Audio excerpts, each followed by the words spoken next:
Everybody, welcome back to the Insider's Lounge. Today we have another special episode. David, thank you for joining me and feel free to introduce yourself. Yes, Chad, thank you for having me on. Good morning.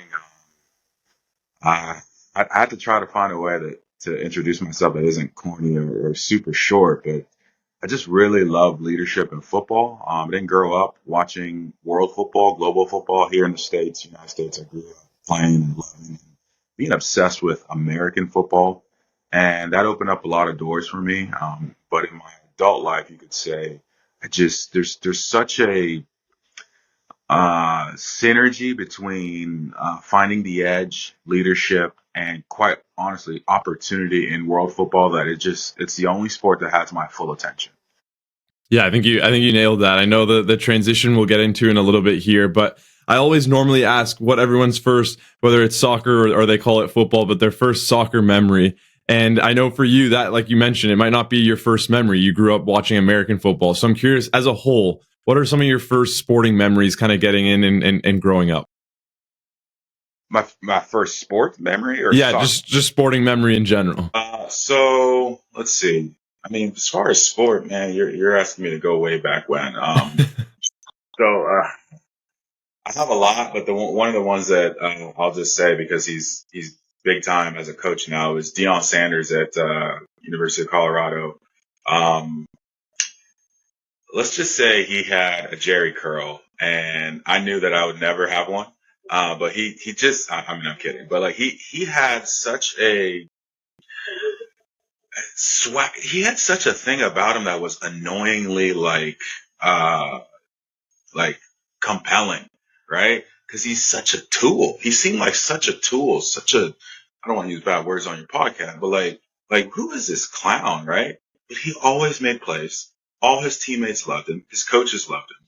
So you could probably say that was probably one of my first realizations as a sports lover or whatever you want to characterize it as. Was like, okay, I see the result, but I don't quite understand like what's behind it. And that is a seminal thing for me. Like, okay, what keeps happening? Why does this jerk keep making plays and trash talking the whole time and nobody can stop him? Why?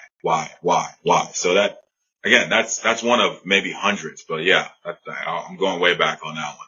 So we're discussing kind of American football and how is that was like your first sporting memories in your childhood growing up and so on. I want to get into that specifically, sort of your childhood, your family upbringing. Talk to the listeners, give us a better idea of why American football was kind of the first leading charge in terms of sporting favoritism for you, for your journey in terms of playing the sport as well. And then we'll get into kind of that transition on how you discovered, like you say, the football of the world, the beautiful game as we call it.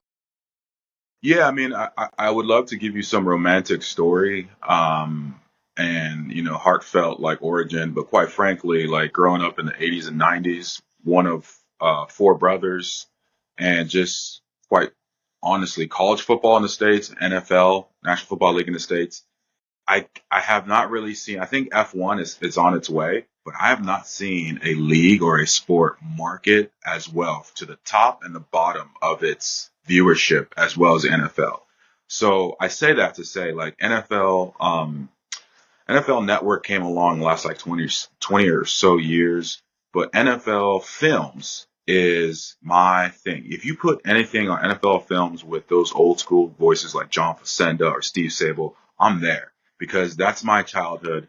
Uh, all four seasons, trying to be Marcus Allen, trying to be Marcus Allen running through the night, all these things, right? So, um, that being exposed to that very, very young, and then just physically not being like I wasn't LeBron. I wasn't 6'8", as a 12-year-old, right? So everybody where I grew up in Phoenix, Arizona, where everybody played football. You play football, you play basketball. I was a better basketball athlete, but it just I mean, full disclosure, I'm violent.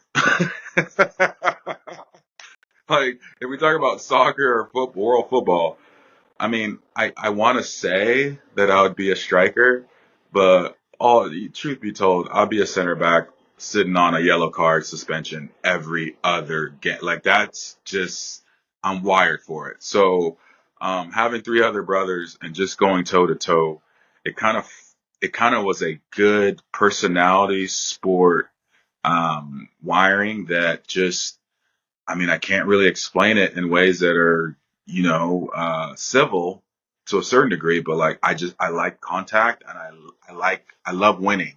And I didn't grow up wrestling, didn't grow up fighting martial arts. That wasn't a thing where I grew up. It was football.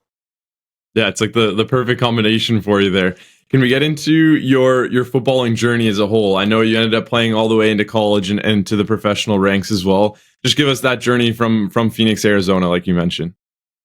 Yeah, yeah. So, I mean, I'm gonna do it really quickly, not because there's nothing there, but it is exactly who I am now, just in a different light. So I am a late bloomer. The value and the belief that I've always had in myself didn't always show when I wanted it to. Just being honest, right? So American football, I started late. My parents wouldn't let me even play sports till sophomore year in high school.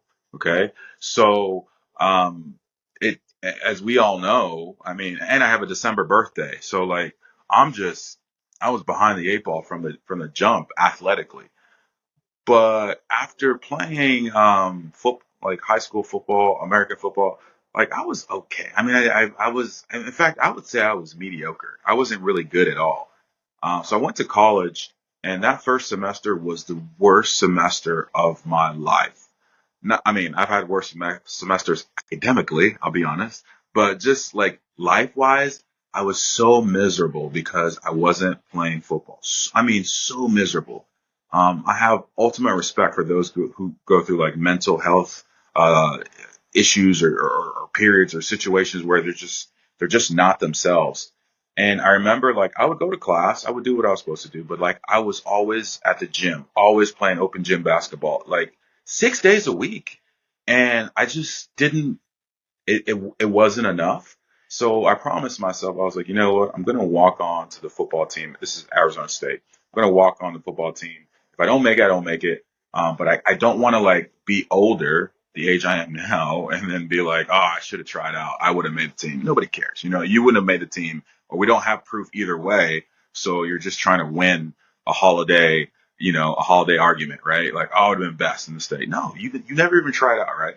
So the backstory is that my older brother played there, and for reference, my older brother played with Jake Plummer, Adam Archuleta, Pat Tillman. I mean, there's a lot of guys from that era, Arizona State football, that my brother played with. But he transferred to Northern Arizona. I was like, you know what?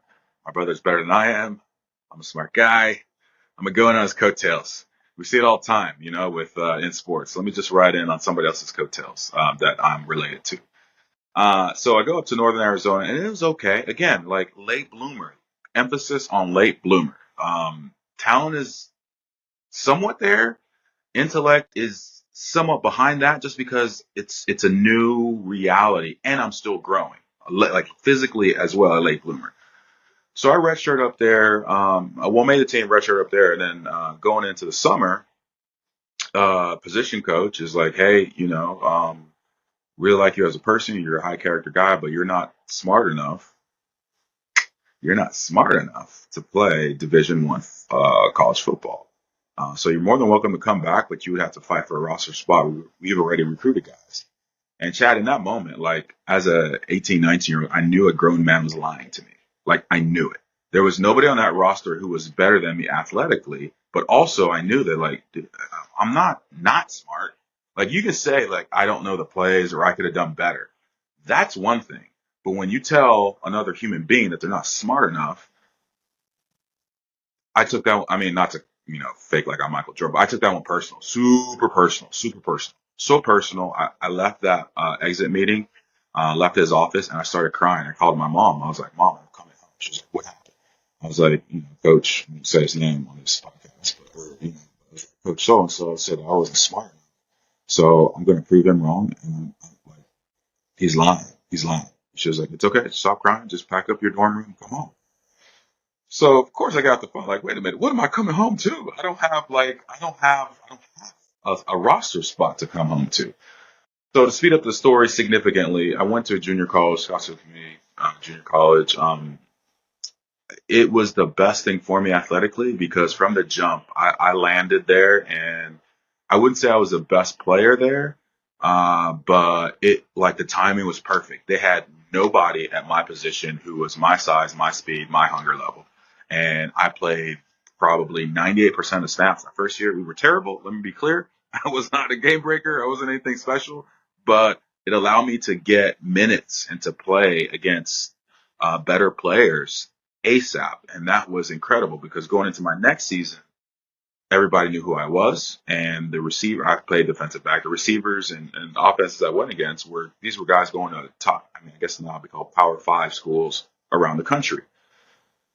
So to speed up the story even further, make a long story even longer, I ended up going to West Virginia University. Um, Everything aligned how it was supposed to. And then right when I was about to step on the field, I just blew up my knee. So everything in my left knee, ACL, LCL, MCL, hamstring ruptured, tore my meniscus.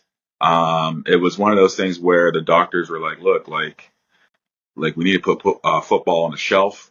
We got to learn how to walk and run normally again, and then we can talk about like a comeback. But it's going to be 18 months. And again, referencing like when Coach told me I wasn't smart enough, I was like, I mean, let me be clear, I'm not a smart guy, but I know a few things, and I know that they told me it was going to be 18 months, and I was like, it's going to be half that. Like, it's not going to take me it's not going to take me the better part of 2 years to be game ready. At least that's what I thought. So I said, okay, yes, sir. Okay, let's go. So, that was my senior year. And so that happened, September 20th of 2005. So it's how old I am, but then it's also September 20th is my mom's birthday. So imagine this, like you're at where you knew you could get to. I got to a D1 Power Five school. I'm about to play, about to get all my, flowers, however the kids say it now. I'm about to get my respect. And then I tear up my knee on my mom's birthday. Uh, Geographically, essentially, Phoenix, Arizona is, let's just call it on the West Coast, and West Virginia University is on the East Coast. So I'm 3 hours ahead of my parents. I call home on my mom's birthday. She's like, oh, thanks for calling me. Happy birthday. And she was like, what's wrong? Well, I got hurt, So what that does is it makes you grow up, and it makes you very quickly realize like what's important to me and who's important to me, right? So for the backstory, NFL Pro Day was March, and I ran. I did all the things for NFL Pro Day. Now, was I like game ready? No, no. I would never say that. But like I could do everything testing wise, combine wise from September to March. So let's call it. I mean, 6 months and change. I was where I needed to be, at least to be a prospect. So after that, I mean, obviously I didn't get drafted by like the Bears or Lions, any NFL team, but I just wanted to play pro ball. So the thing I didn't say at the beginning is that when I was 13 years old, I wrote down three things that I wanted as an adult. I wanted to play professional football in this order. So this is, I mean, I'm 13, but also like this is how my mind works. So number one, play professional football. Number two, get married and have a family. And number three, buy my own car. Don't ask me where number three came from. It's kind of a low hanging fruit type of thing, but those are the three things. And I I had the opportunity to play arena football. I had some Canadian football tryouts, and that was fine. That was whatever. But again, just like me want to try for Arizona State. Like I'm gonna try to play. Like I have a full awareness that I am not God's gift to the game. But if I do not try, I will kick myself for the rest of my life, and I don't want to do that. So after playing 2 years professionally, American football, I realized really quickly that I wasn't that good. But B, I learned so many things that we'll get into as we go along. But now when I look at sport, I have a three-dimensional view of it because I know it as a player. I know the emotional part. I know the development part. But I also know about coaching. I know about leadership. I know what doesn't work. I know about how management, like operations, I don't want to say that they lie, but they have to spin things a certain way in a certain time period for things to work. Like that sounds like me letting them off the hook, but like you got to do it that way sometimes, right? So, in the span of about 6 or 7 years, actively in my career, playing career, I got exposed to a lot. And that is a good foundation for what I see in world football now, still, because it's still about relationships, it's still about value, and it's still about being able to see it, right? The teams that, and the clubs, the colleges that were able to see the value in me, I'm not saying that I gave them value like unequivocally. I mean, sure, I think I did. But how, like my question is always, how did they see? What did they see value in? Right? Um, if we can figure out how we see and value to not be too corny, we're ahead of the rest of the pack. Yeah, well said. I want to dive into you mentioned two interesting parts of your journey there. One was the coach saying you weren't good enough, you weren't smart enough, however you want to phrase that part. And the second was your major injury once you got to West Virginia. Did you have any other like super motivating factors in your life? Because it almost felt like those were two transition periods for you. Where one, you ended up moving away, you got out of a situation that wasn't right for you, and the second you almost moved back home, you kind of had to readjust and refigure out your life again. So I'm curious, throughout your stages in life, did you have any other moments of motivation or just a shift in perspective and change? Because it felt like both of those had such in-depth like effects on your life as a whole, but not even on just like the field, but just off the field and as a mental state as well.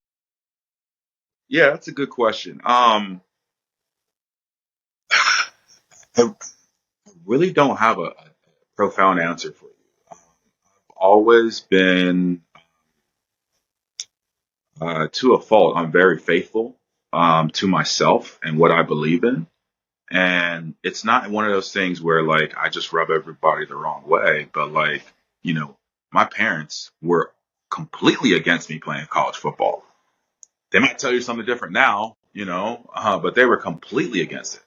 David, you're smart enough to do other things and actually add value to this. Why do you want to play college football? Or why do you want to play football? Why? Why? It's just a game. And to directly answer your question, like, Chad, I'm just wired that way, man. Like, I'm obsessed about what I'm obsessed about. I could care less. I don't even know what I got on my SAT. Don't even know. Don't even know. I know what I got on my ACT because it allowed me to get into into university. I got 28. I needed 28. I got a 28. That's the only reason why I know it. But all the other stuff, I, I think the thing that when I look back on, those, you called it a shift. I don't know if it was a shift.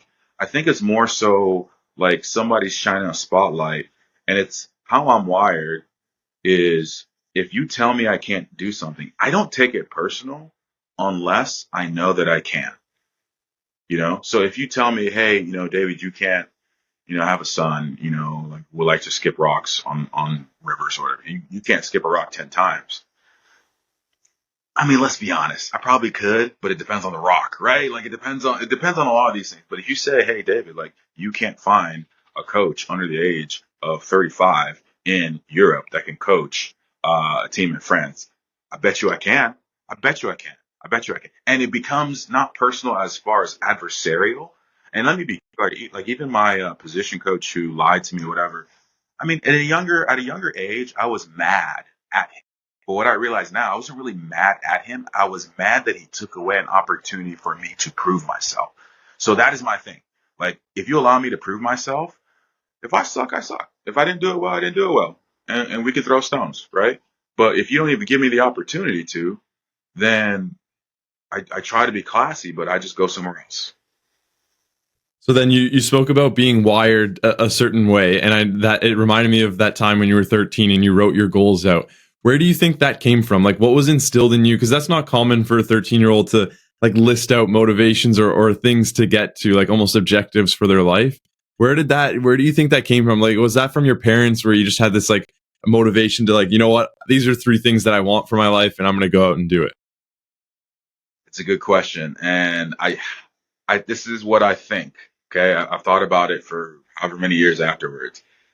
you hear about write down your goals all the time, and I'm sure some of my favorite athletes wrote about it. I'll say that.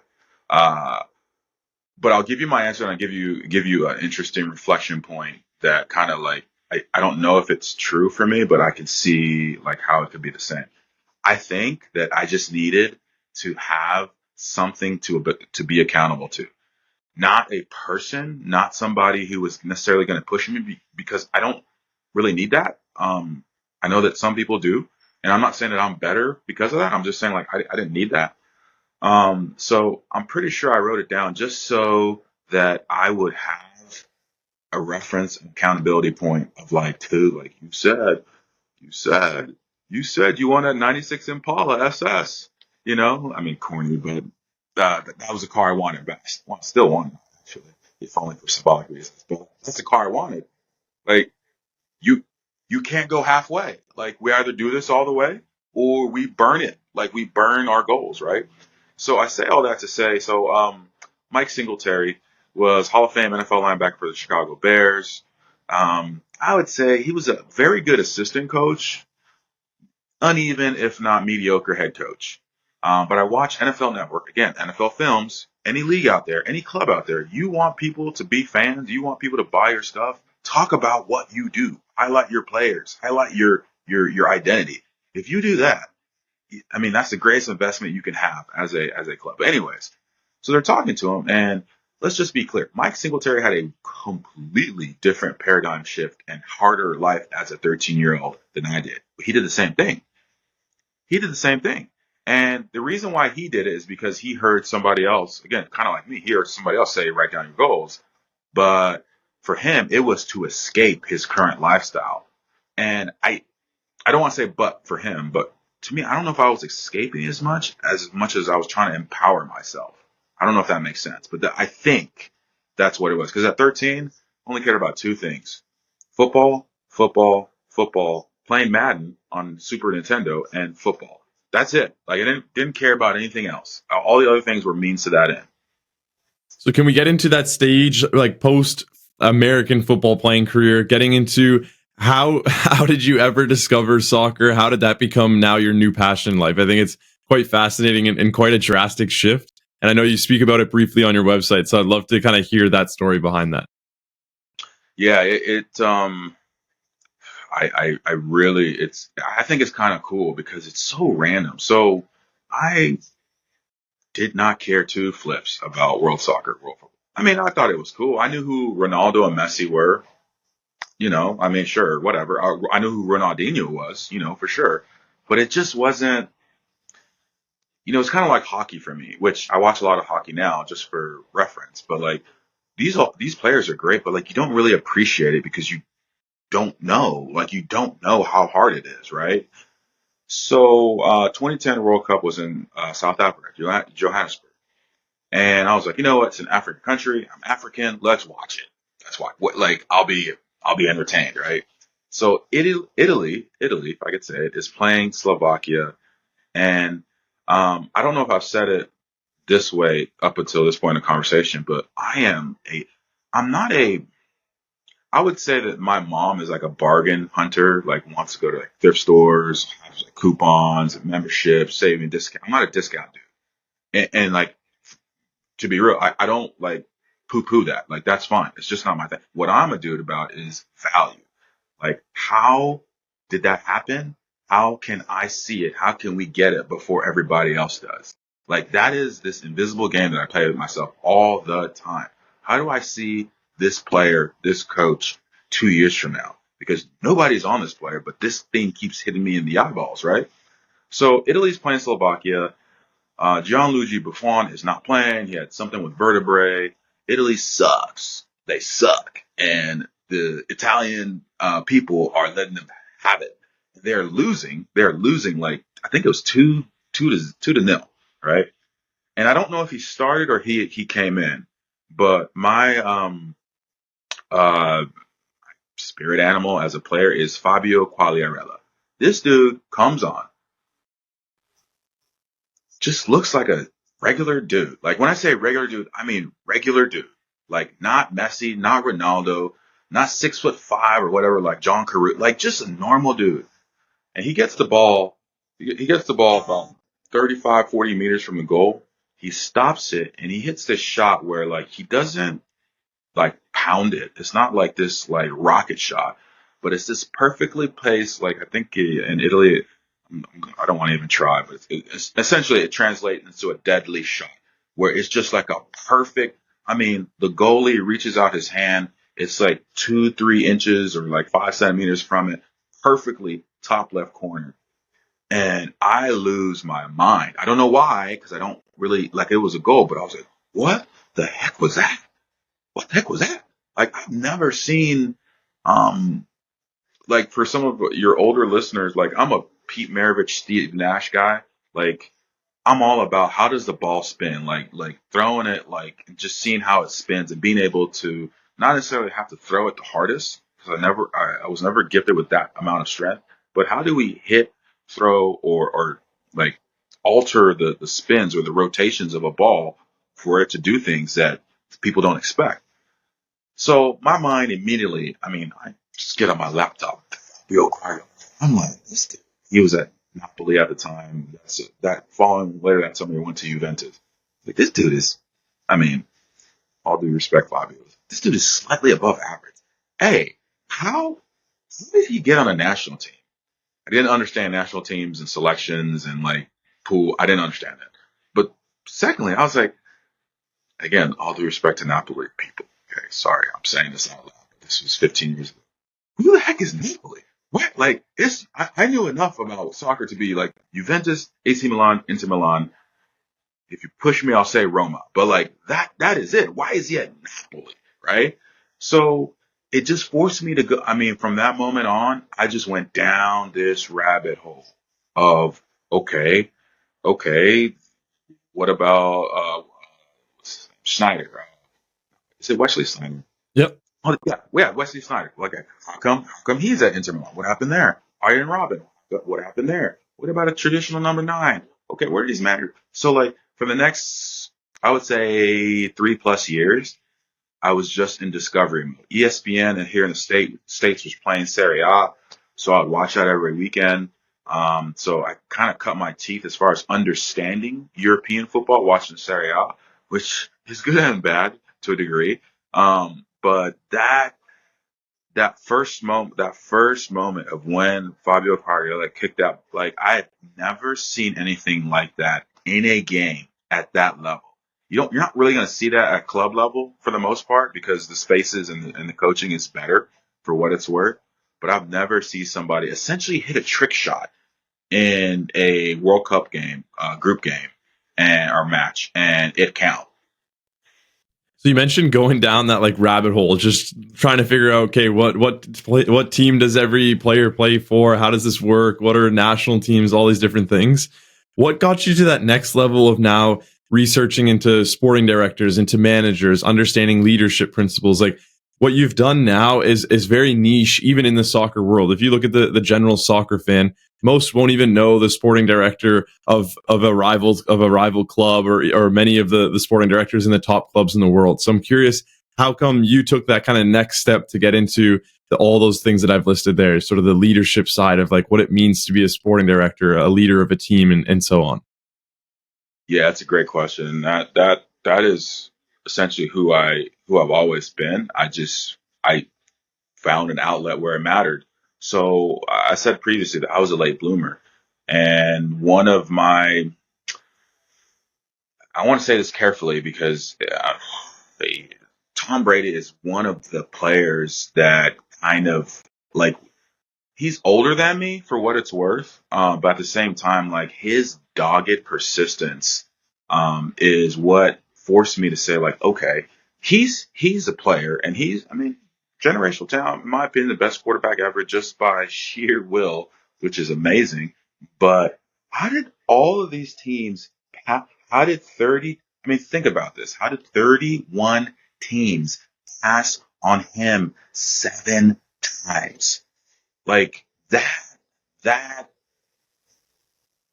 there has to be an edge there, right? There has to be an edge. And even me saying that 31 teams passed on 7 times, But I mean, he got drafted at the end of the seventh. Like, you know what I'm saying? Like, it wasn't like the Patriots were that smart, much smarter than everybody else, right? So what that forced me to, well, not forced me, but what that compelled me to like figure out is like, okay, one of my things has always, I mean, I could go back into my Gmail account and show you emails that I emailed myself 20 years ago about general managers, sporting directors in basketball, football, baseball here in the States, because that is my thing. Mm. I don't want to be a coach, have zero desire to be a manager, zero, zero, zero, zero. That's not like, that is a lot. That is a lot. But the guy who picks the players and the coach, that to me is a skill that, yeah, I mean, everybody wants to do that and everybody thinks they can do that, but that is hard. And it's so many different things. Yes, there's a business element to it and a recruitment element to it, but it's held together invisibly by leadership. Because like I said at the jump, like you got to be able to communicate and spin. I say spin like respectfully, not lie, but like you have to be able to spin things in a given time period to keep the ball moving. And that is something that over 20 plus years and what, 5+ team sports, there's a common thread that when I finally found world football, I was like, I see it. I see it. I see it. I see it. And I have to find a way to connect it. So in all honesty, I could do this. I could do this about basketball. It wouldn't be as fun for me. I could do it about football. It'll be a little bit more fun, but doing it about like focusing mostly on like soccer, world football is the funnest because my goodness, there's every country, every league, every tier is slightly different. So that variation makes it that much more principle based and value based. And that, I say this jokingly, but that protects me, because once you get into I call it a closed track environment, like say like the NFL or NBA. Actually, the NFL is a great example in the sense that like you have the league and then you have college underneath it. Really, I mean, really, like there's not going to be much room for innovation as far as immediately. Things are going to get innovated. Don't get me wrong, right? But like this whole thing about analytics and going for it on fourth down, that should not be a thing. Not be, high school coaches in the backwaters of the South have figured that out, right? But because there's only one flagship league, it kind of makes it to where it's like there's relationships and traditions and ding, ding, ding, ding, identities to protect. Soccer, world football, Scandinavians don't care about certain things that French people do, Mm. right? Like people in South America care less about other things that, people in Italy or Germany care about, right? So like, it's just that constant variance makes it to where the value and the principles come to the top all the time.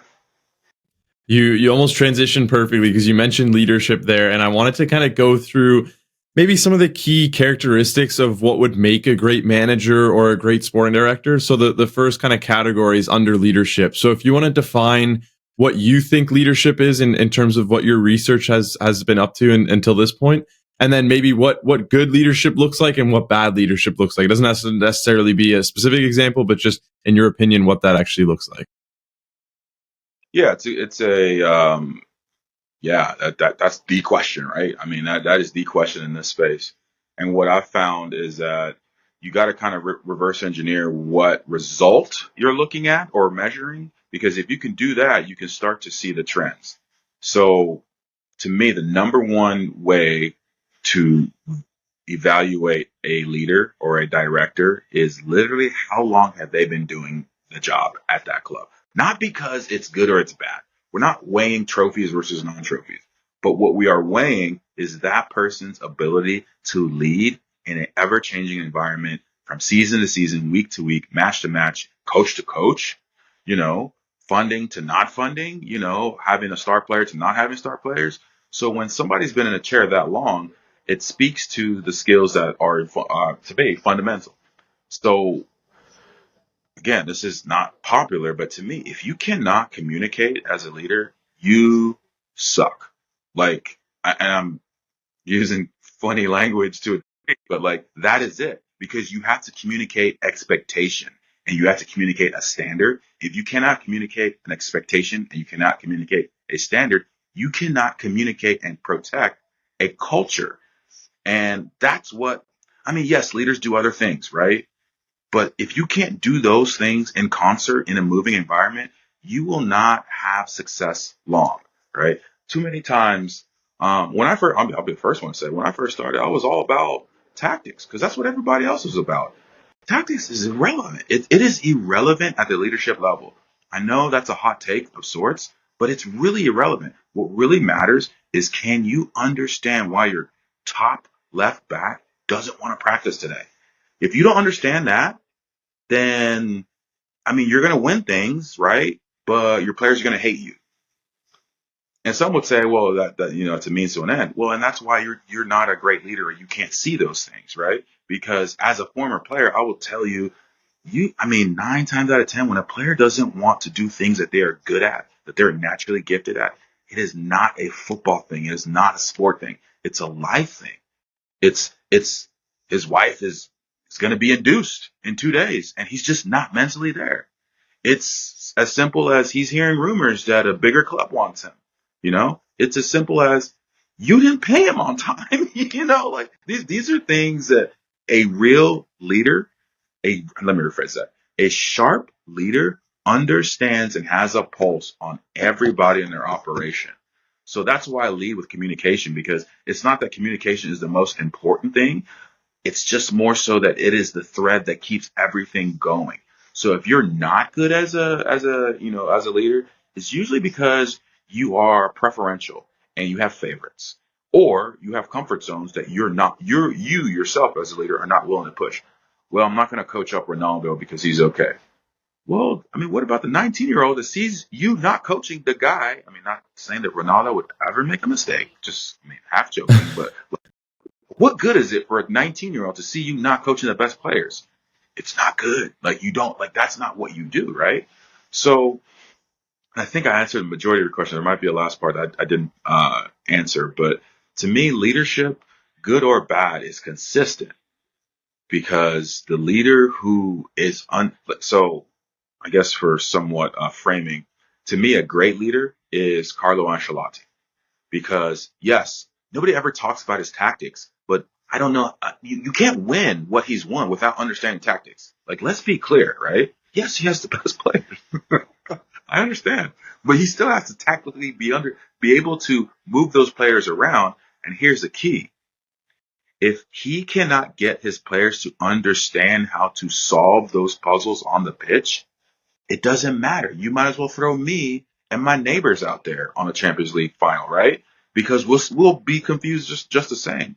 So being able to communicate isn't the most important thing, yet it's kind of like the only thing. Because if you cannot get management above, ownership above, think about Carlo. He has to deal with Florentino Perez. I'm not saying that in a bad way, okay? But he has to deal with Florentino Perez and the expectation of dominant greatness.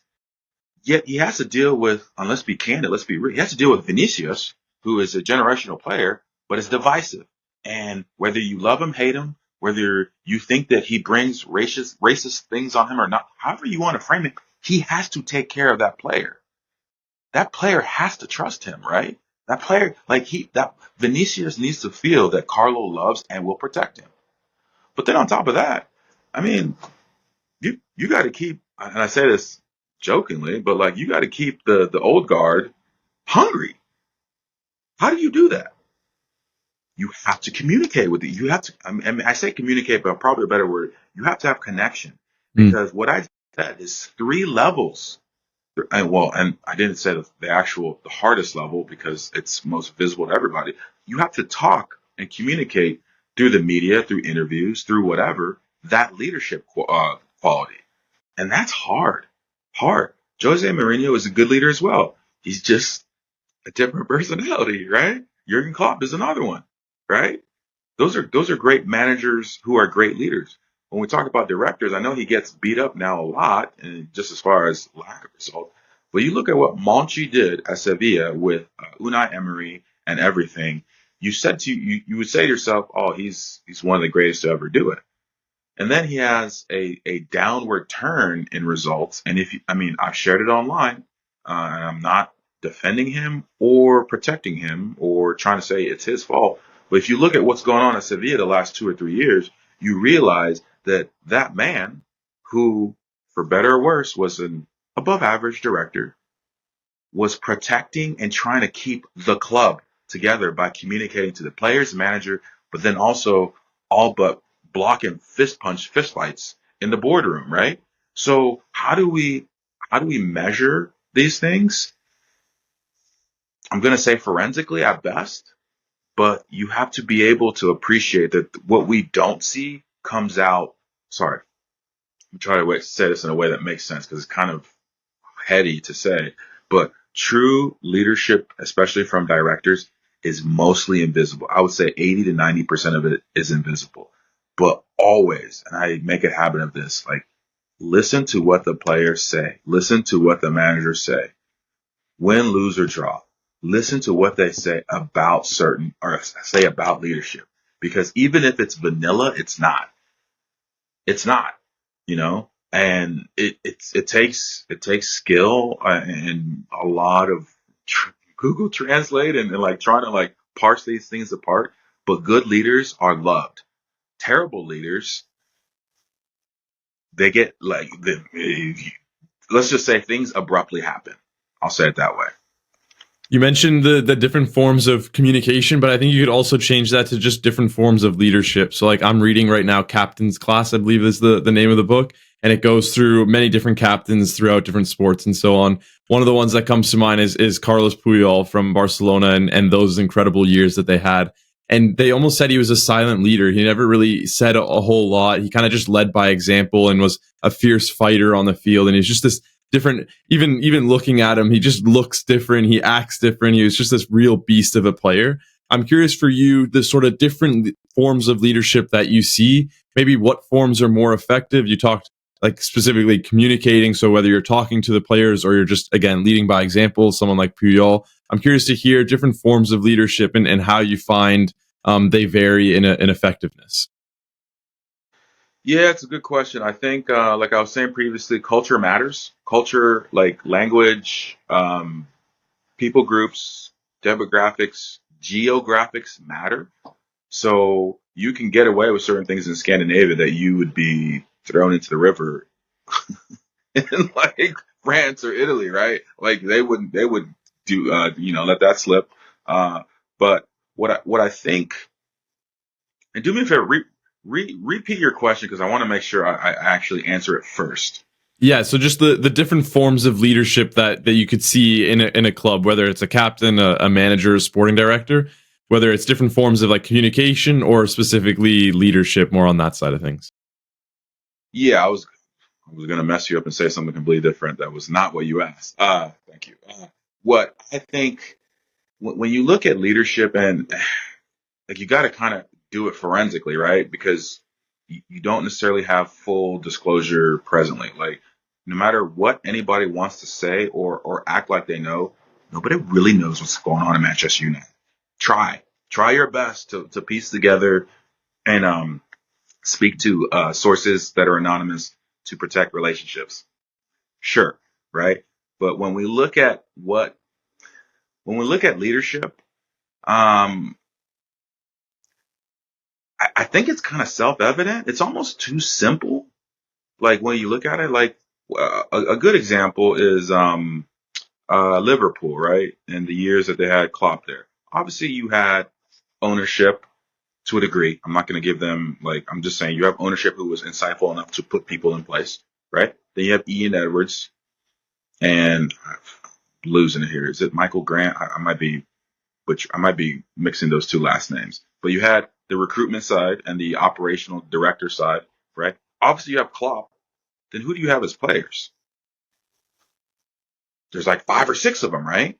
So that is, I guess, my way of saying it is that good leadership multiplies because there's a there's kind of like a unwritten expectation to, I don't want to say follow along, but to be the next one. Does that make sense? Like to be the next one. So even though it's tricky at times, how Bayern Munich runs their football operation is kind of sick in a good way because They source former players in leadership roles.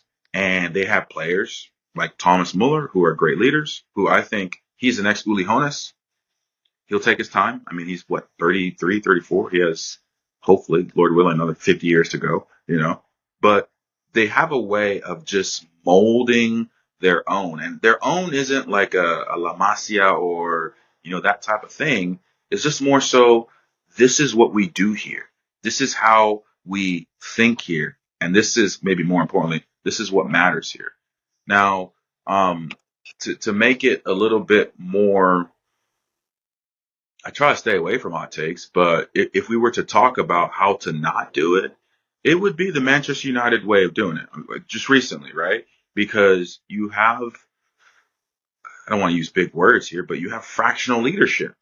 You have fractional, like you have many different players. And when I say players, sorry, you have many different personnel who have a hired role to complete, but nobody is really being the visible, accountable person for it. So my best example of this, and from the jump, I'll tell you that I'm biased. I am biased because as a player and as a man, he is one of the classiest dudes. He's one of my favorite players, and that's Paolo Maldini. How leadership and Redbird and all that fell out at AC Milan. Again, I don't know all the details, and I'm not trying to say that, I know anything. I don't. But that man, I can't tell you how many interviews from players, from agents, from family members that I read that they literally said, talking to Paulo and seeing him eye to eye and just trusting him was the best thing we ever did.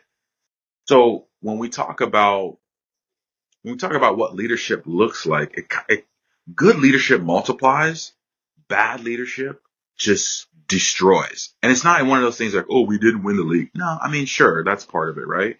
But players don't reach their potential. They don't understand how their level is important to the whole thing. I mean, Carles Puyol is one of my favorites as well. But it's weird because he's kind of forgotten in a sense. And I think that's the point, right? Like only the true club people, and that captain's class is on my desk of books to read. Only the true leaders. Sorry, let me rephrase that. True leaders are icons and super heavyweights in their group for their people. No matter how many people want to tell you they're Barcelona fans or whatever, what have you, nobody's talking about Carles Puyol right now. Nobody. Why is that? Well, because it's sport, but then also he was the best leader and the best man for his club at that time. And only those internally will ever really know that. Yeah, I think you're spot on there. I want to transition. We kind of have quite a few different topics. So we've got decision making up next. We also have culture and chemistry. So I thought some unique parts of the leadership cycle, I guess you could say. So for decision making, if we want to transition into that now, from your research, what are some of those big decisions? We've spoken about sort of good leadership, bad leadership, what that looks like, and how we can sort of see it from the outside, even though we don't know what's happening within clubs and so on. But from your side of things, what are some of the key decisions that, whether it's a sporting director, a manager, or even players, have to deal with? What are some of the key critical decisions that they deal with? And how do successful leaders deal with those decisions versus unsuccessful? I'm curious on that approach. So the thing about decision making that is I think it's, I mean, yeah, you've heard what is it, Annie Duke and like poker and probability. Yes, that's cool. That's definitely something that like we all need to get better at. Yet I'm starting to see more and more and more and more that decision making, yeah, I mean, it's a skill that needs to be sharpened. But when you know who you are, you you can you can you can screen better. Okay. So in my 9 to 5, my daily life, I'm in the financial world. And when you have screens of like, okay, we're not dealing with X, Y, and Z. We only deal with A, I guess. Sorry, alphabet messed me up there. Like you can super hone in on like, okay, what does A look like? Right. So one of the things that and it's year two, it's year two of this. I love strikers. Like when I say strikers, I mean like classic number nines. I don't know if they can dribble, the ball 10 yards, but if they're in the box, they'll either head it or kick the ball in. I, that's just my thing. And the metrics of looking for that in data aren't great. You have to watch. I mean, it's not that they're not great. They're there, but you have to know what you're looking for, right? So for me, what I look for, and this is in conjunction with like video, are certain things like, man, like, okay, how are they in space? Like anybody can have a shot on goal or XG, but this is how I use video. Like, okay, I want to see combat XG. David, what's combat XG? Is that player, whether he's 19 or 40, can he create space? Can he push off? Can he use his butt? Can he make enough space to get a shot off consistently? Because if he can do that, I can project that to the Champions League. If he can't do that, well then hey, here's fourth tier in England for you, right? And that's not necessarily to say that I'm good or bad at it, but that's how we start to that's how we start to give ourselves an opportunity to make a good decision by screening out the galaxy of decisions, if that makes sense. So good directors, in a sense, are very good at, I think at the player level, it's kind of straightforward. Hey, we need a goalkeeper. Hey, um, we need a winger who can cross. Okay, that makes sense. But when you start to talk about managers, like how do we select a manager for our first team? That's when, in my opinion, you get exposed as a director as being sharp or not. Not because your worth is tied to their results. It's more so what do they bring to that club, to your club, and what did you tell them to bring? Because what you tell them to bring is part of them agreeing to bring it. I mean, I'm saying all these things and it sounds super elementary, but you'd be surprised.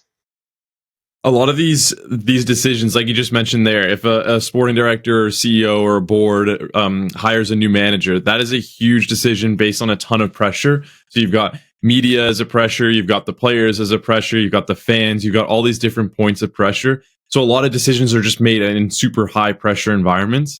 How can you make good decisions in high pressure environments? Because I think it's easy if we're just having this conversation here and we have to make a decision. It's quite easy to do. There's no pressure around us really to make a decision. But I'm curious, when you have all of those different pressures relying on a decision that you're making, how can you sort of shift your brain to make the right decision? And it's tough to say right decision because how do you define right decision? But how can you make better decisions in those environments? Sure. So in a vacuum, I mean, obviously it's a vacuum. Like you have to protect the downside. What is the worst that could happen? Right? Again, like to use the Cristiano Ronaldo, and I love Cristiano, okay, to a degree, but he doesn't work at FC Nordsjælland. He doesn't work anywhere in Scandinavia. Why? Well, let me not say that. He doesn't work at the top tier clubs at Scandinavia. Why? Simply because culturally he's a different player. He brings a different dynamic to what you as a club have to be about.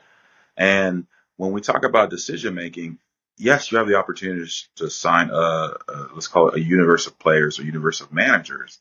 But especially when we start to say, how do we make the best decision? For me, it begins with, okay, what's the worst that could happen?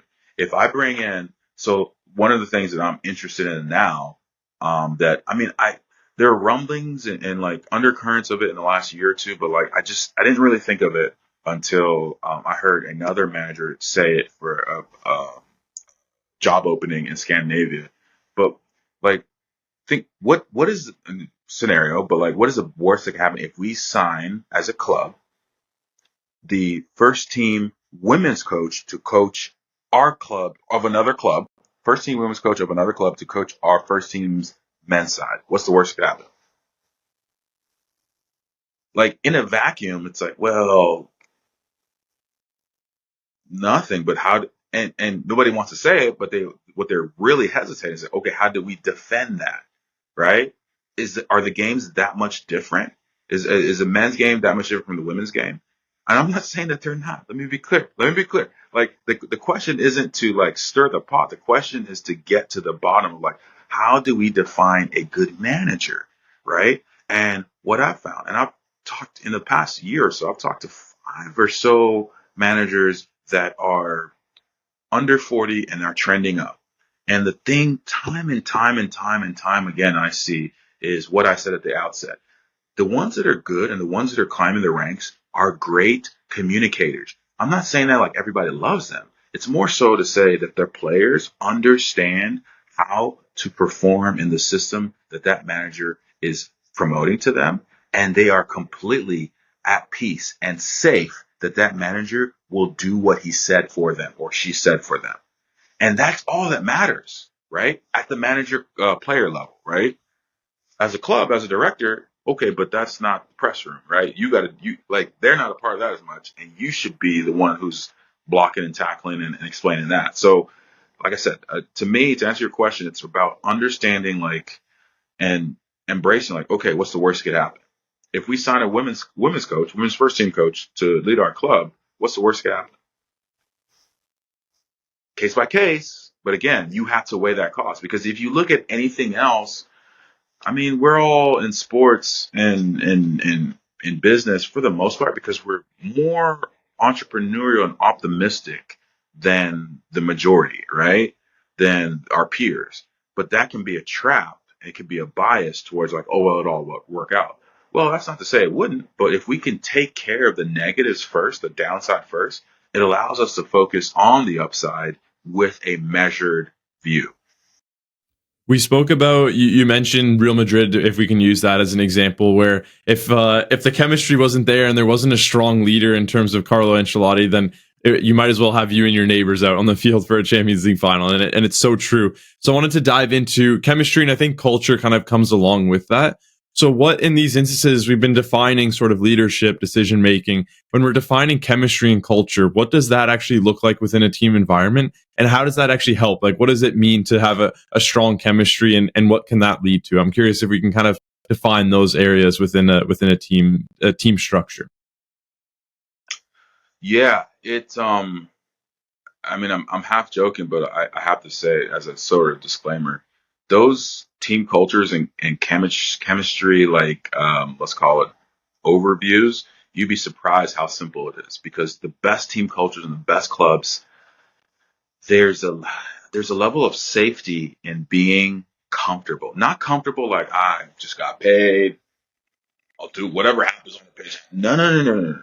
There is a there's two parts. So there's a comfort in A, like, I am seen and I am valued here, from the kit man to Vinicius, right? Like, everybody knows who I am. I know who they are. They know what music I like. They know I do not like bananas. I know I do not like eggs. Do not like oranges. I want flan.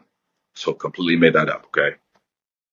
But then, because they know that they know and they feel valued, they feel safe to communicate. Again, communication is that invisible thread that flows through everything. Because they feel valued and safe and worthy, they clearly and consistently communicate what would make things better. And that's not in like a opinion box in the locker room, in the changing room. No, like, guys, we're down 2 goals at I can't think of a club. Rayo Vallecano. What do we need to do? Gaffer, we gotta put in Rodrigo. Like, we gotta feed Rodrigo. He's the one. In a non, I don't know. In a team that has bad chemistry, somebody is either going to verbally or literally, like, dispute that. They're going to say, nope, nope, nope. That's not what's best. I'm the best player. I have the most goals in the league right now. Okay. Or, and that player who is not, dare I say, mouthy or verbal enough to say that, will just not make that decision on the pitch, right? And in those chemistries and those cultures that are, I don't want to say the buzzword toxic. It's just more so that there's no clarity, right? So again, a lot of buzzwords that I'm using, and I don't want to use that in a sense of not answer your question, but it starts with communication. Because if leadership, when I say leadership, I mean owner, director, manager, player, family member, agents, however that breaks out, they have to know what their worth is in that club.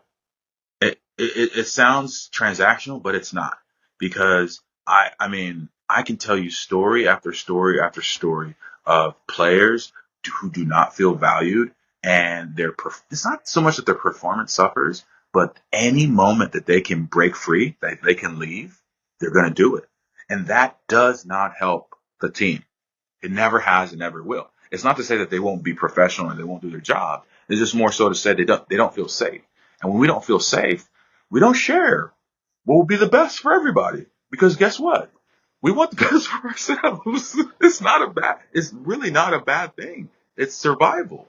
And I think that one of the common misconceptions about athletes is that they're selfish and greedy and they really just want to be influencers. Again, I think some of those things are true a lot, but what I don't think, excuse me, that athletes are given credit for is how savvy they are in social situations because they know that it's all connected and they have to be a certain way to stay protected. I'll say that again. Like they know that they have to stay connected so that they can be protected. And if they're not protected, none of it works. So in your Real Madrid example, from Vinicius to I can't think of the center back that they pulled up from the youth team. Like if they don't feel safe, man, just go to the bank. Just go to the bank, show up, try not to get in too much trouble on off days. You know what I'm saying? Because it's not about performance anymore. It's really about like making sure that check keeps coming in, right? Like the payments keep coming in. And I don't want to say that all or any players are like that. I'm just saying that when you get to a culture and a chemistry that there's not clarity in how the club values them as players and how the player values the manager and leadership, you suffer. That's why a handful of clubs, no matter what happens, whether it's COVID, whether it's financial fair play, no matter what, I mean, and yes, they have a head start and they have large capital, but AC Milan, Inter Milan, Juventus, Bayern Munich, I'm going to say Arsenal, Liverpool again, obviously Real Madrid, Barcelona. Yes, they go through somewhat low valley periods as far as winning, but for the most part, there's a culture that is consistent with how they identify themselves, right? And how they identify themselves is very important. So finally, to answer your question with a specific example, to me, one of the best clubs that nobody wants to talk about on a regular basis is Athletic Bilbao. When's the last time? When is the last? I mean, Google it if you can, because I have not been able to find the answer in like 15 years. When is the last time a player put in a transfer request? I'm not saying that a player's release clause has not been met. Those are two different things, okay? But when is the last time a player put in a transfer request? That is culture. That is chemistry. It might be extreme for most of us, but that's what it's when you don't really care about, with all due respect, the Chelseas, the Liverpools, the Brightons. You don't care about that. You're happy in Bilbao. To me, that's the point. That is the point of running a club at a high level and having good leadership. Because that player is a person, and that person, everything he or she knows and loves, you have taken care of as a club for 20 plus years. 20 plus years. Whatever is out there is good for somebody else. I know what I have here. So that was a long answer, but that's how I think.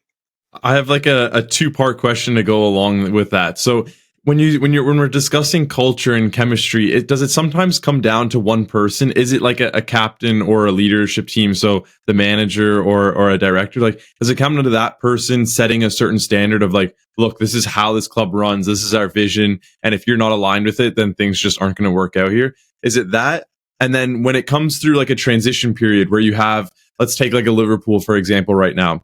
We had the transition of Klopp leaving and Slot coming in. Obviously, I think that transition, it's fair to say, it has went quite well. But now we're going to start coming up to a second transition where you have leaders, strong leaders in the group like Van Dijk leaving, like Salah is going to end up leaving soon. They're getting to that age where they might look for retirement or moving on to another league and so on.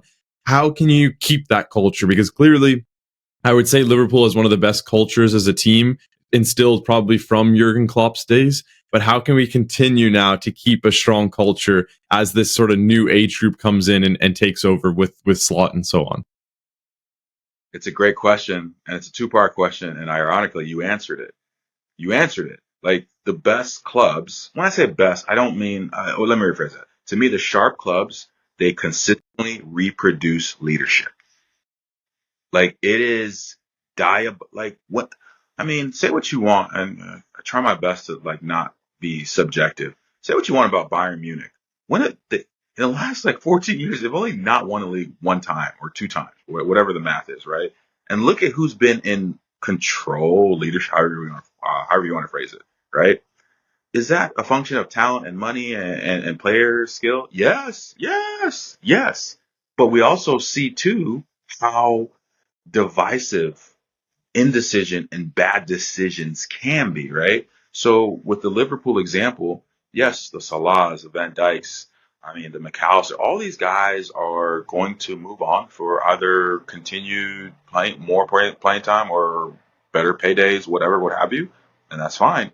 But that is why, I mean, it's a biased answer, but like that's why what Athletic Bilbao does, and then to a degree, even though they do it slightly differently, Real Sociedad, they do the same thing. They do the same thing.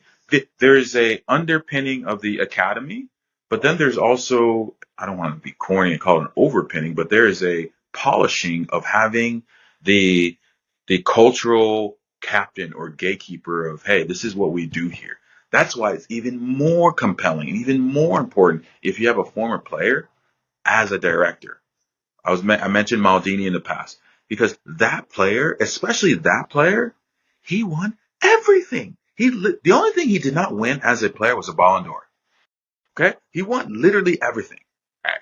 If he tells me I need to get in shape, guess what David's doing? I'm getting in shape. I'm not. I'm not putting in a transfer request, right? Because if he has enough foresight to tell me what I need to do to get better, why would I go anywhere else, right? Obviously, there's extenuating circumstances, but to me, good leadership, strong clubs with chemistry, they reproduce leadership. If we're being honest, let's be honest, super honest. Who's been the leader of Barcelona since Messi left? Since Xavi left, we all don't want to say it out loud because we know they're like we know, right? And I'm not even a Barca guy, right? So like those are things that they seem like maybe throwaway comments or somebody will come to the fore. That's not how you want to do it. I'm not saying it doesn't work, but that's not how you want to do it, right? Another well, I'll wait for that example. Go. We'll get into just some of your. I know we mentioned it previously. We'll get into some of like the directors and managers. I think I would love for you to give me the stat. I think it's like over 300 and something directors that you've studied now over the last few years. Yeah, I had to be humble and just say stop counting because I mean, there was a phase when I was looking at 3 or 4 a day. I mean, months on end. So that number is low end, but quite honestly, because the dynamic is that every country and every club, how they have directors and what that director does is different. So I mean, just to understand what one given director who is above average in Ecuador is doing, I have to study what the other ones are not doing, right? So you put yourself in a situation for one, you studied 20, right? So I say all that to say, like, it's more than that. I mean, I just stopped counting, honestly. No, that's fair. But I wanted to get into favorite sounds a little bit like small minded, but your favorite in terms of research and maybe the story behind them, but then also one that like is not mainstream, someone that we don't really know about, but that maybe we should start to research a bit more from our end. Oh yeah, now we're getting into some rabbit holes here. So my number one answer for not mainstream is Pantaleo Corvino at Lecce. Like it, I probably have more posts about him than I should. Just as far as like bias, like just there's not a reason to not share him, right? But this man, like, So and this sounds super simplistic, but when you read it and you believe it, and then you zoom out and you step out and you come back to it, it's there. So one of the things I learned playing and watching multiple sports for my entire life is when a player or a manager can do something time and time again, and no matter what the level or step in competition, whenever they can't stop it, that is a skill that you need to understand where it's coming from. I'm not saying it's better than the rest or whatever, but when somebody's able to build teams, clubs, year after year, budget after no budget, what are they doing and why are they doing it? Pantaleo Corvino at Lecce, um, they shouldn't be in Serie B. They shouldn't be in the second tier, right? They shouldn't be. But what he's consistently done is that he knows where the value is from the player development portion, but then also he's able to find out where that value can be. And these are my words; these aren't his. But he's been able to find out where that value can be exploited for profit for the club down the line. So their player right now, Patrick Dorgu, the Danish, I'm just going to call him midfielder. I think he can do a lot of things. All right, more so a winger. Nobody else wanted to take a bet on this 19-year-old. Nobody else wanted to take a bet on him because I don't know, right? Like, who cares? Danish winger, okay. We'll wait for a Brazilian. You're right. You know what I'm saying? We'll wait for a Spanish kid, right? He takes a bet on this kid, and this kid is going to pay he's going to finish off payments for the technical center. That's how good he is, right? And when I think about I jokingly call it the Corvino method, is how do we find undervalued talents that other people are going to overpay for? And that's what Ben Manga, who's currently at Schalke, has done. You find a player that is good, but nobody else really wants to take a flyer on or take a bet on simply because, I'm making this up and respect to everyone. They're Canadian or they're from Ecuador or whatever. He's okay, but who do they really play in Canada? It doesn't matter when they're in the Bundesliga. You know what I'm saying? Like, and they're doing the same thing. So those are two off the top of my head. When you say favorite, I kind of alluded to it earlier. Monchi for me it's not so much that he was the best, but he was one of the first. And there's ego involved. Let me be clear. He has a very healthy opinion of himself. Let me be clear, right? I'm okay with that because he's one of the first ones to openly share, like, not all the secrets, but this is how we think and why.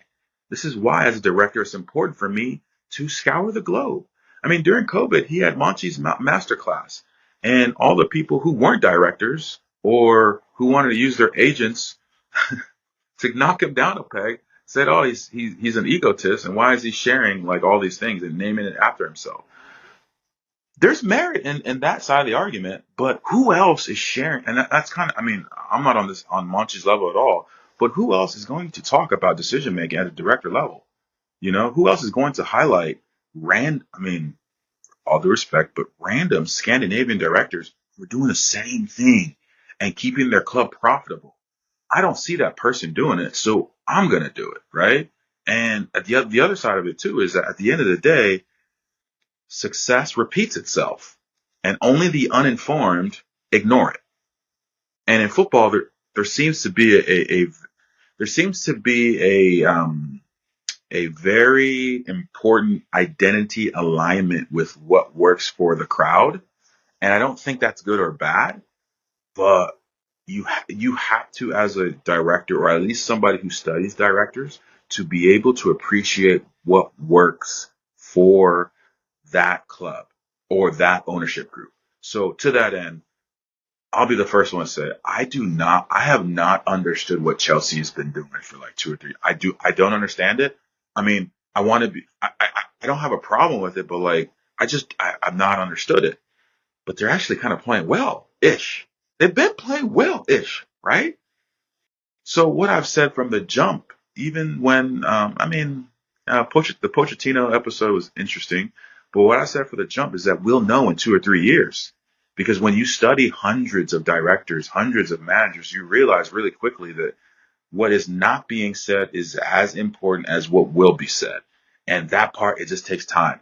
My favorite quote, finally, it, it might be my favorite quote ever, is from Diego Simeone. And I'm going to butcher it, but like, time is the greatest architect. Time. Like, time is the greatest architect. So we all have these ideas. We have all these modules, dashboards, XG, XT. Man, praise the Lord. Like, you know what I'm saying? We have all these things. But will that manager perform over time? Only time will tell. No, it's a well said, and from a great manager. I want to get into, if let's say you were getting into management, you're in this sphere as a whole. What style of management aligns well with you? I'm curious, what if it's a manager or director specifically, or just your own style that you've kind of stirred up over the years of research. So I'm biased to long term. So one of the things that I'm all about long term, who gets results and how. So I mentioned Diego Simeone. He's not for everybody. He's not for everybody. But I would rather have. Okay, let me step back. I think one of the common refrains in sports, especially football, especially when teams don't or clubs don't win trophies, we value development. Okay, for the sake of like honesty, shut up. Like everybody's gonna say that, right? Everybody says that. But what you start to see is the ones that do value it, they keep winning because development isn't about. Right. Again, I say this, and I don't mean to be hyperbolic about it, but I'm saying it to emphasize the truth. Like, development isn't strictly the right to dream model. Development isn't Brighton selling off players for 10 times ROI. Sure, that's the sensational side of it. Development is also making good players gooder or better, right? The underlying tone of the Carlo Ancelottis and the Pep Guardiolas is that they develop players. Nobody wants to talk about it. Nobody, like, that's the thing that I don't know what to do with, right? Because that's the secret sauce, is that how do you make Messi better? I mean, are you going to change his diet? Are you going to make him do rondos all the time? I mean, not really, right? But how do you make him better? You won't know unless you connect with him, right? So when you ask me what type of management or leadership or directorship I align with, I align with the connectors, and that is hard. But what I've started to do, and what I'm starting to see a lot of merit in, is that the connectors are able to coach and teach and develop teenagers to grown men and get results, and you can see it in the data. You can see it in the data, clear as day. So I'm not answering your question specifically, but it would be like a Jurgen Klopp. It would be a Diego Simeone. It would be, I mean, he's doing well at Barcelona now, but I've always been intrigued by Hansi Flick. Like, he did well he's okay with the German national team, but what he did with Bayern is that he got those guys to believe in what they were doing in that season. And that is hard. It's harder than it seems. It's harder than Fabrizio Romano or all these guys who post about like turmoil. I mean, the shock and awe of turmoil is one thing, but the stability and safety of a leader who gives that to his players, it is not talked about enough. I want to wrap up here with some quick fire questions. First of Let's all, go. what is one team, past or present, that you would want to manage at any level? Soccer, football only. It could be anything. I'll let you go into anything.